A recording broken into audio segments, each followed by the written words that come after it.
Hello, everybody. Scott Golden here with the Life Lesson series. This is number 85 in the series. We've had obviously many of these. We got over 925 audios available for your listening pleasure, a variety of topics. Please continue to support us, like, comment, and connect with us below. Would love to hear from you. In any event, this is Life Lessons 85, but if you're looking for a connective to be able to connect with me to get life religion or not I'm sorry not religion but relationship instead. Some people's religion does become a relationship, and some people's relationship does become a religion. Relationship, business, or any other type of coaching, would love to be of assistance to you in that way. Would love to be able to connect with you.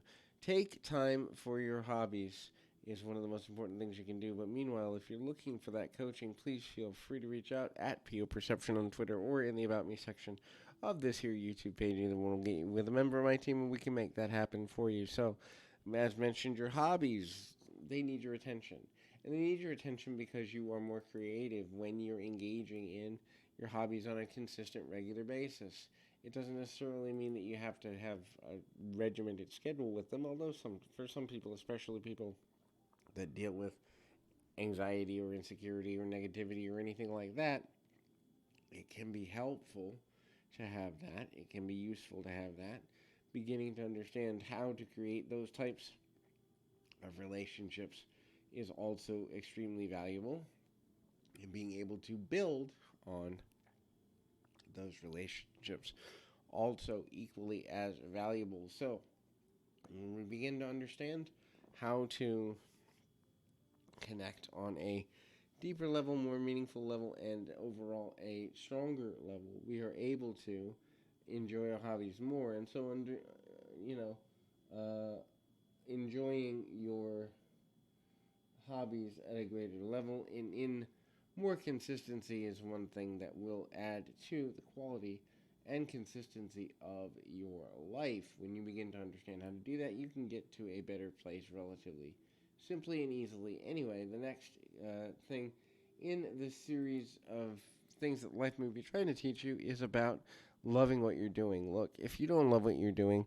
then work towards doing something else. I'm not saying quit your job tomorrow, although for some people that could create a certain level of relief. For other people, it's going to cause anxiety because they're wondering where their money's going to come from. But when you realize you hate doing something, that's the time to start looking at maybe doing something different with your life, and just looking for ways to add value to your life in other areas outside of your career. Because if you don't love what you're doing, eventually you're going to get to a point where you despise it, and that means you're not going to do it as well. And your public image that you're trying to save through soldiering through will get lost anyway. Look at the things that are trending in your industry, but also in your life, in your neighborhood.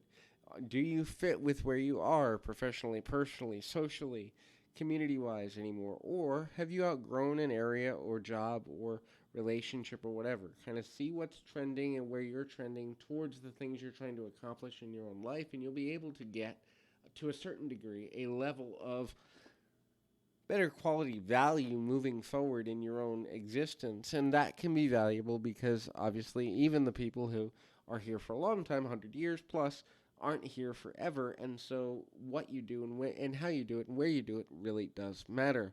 Again, understanding the value of kind of having an inner voice and understanding how to have a relationship or a connection to your inner voice. Some people say gut, some people say intuition, some people say inner self, higher self, whatever terminology you use. It's that part of you that kind of is in your thought life, in your mind eye, that just gives you a gut impulse of something. Pay attention to that more consistently, and you'll be able to understand how to get more out of your life in every area, emotionally, socially, spiritually, relationally, whatever have you. The next thing is know how to market yourself, but also the things that you want to connect with.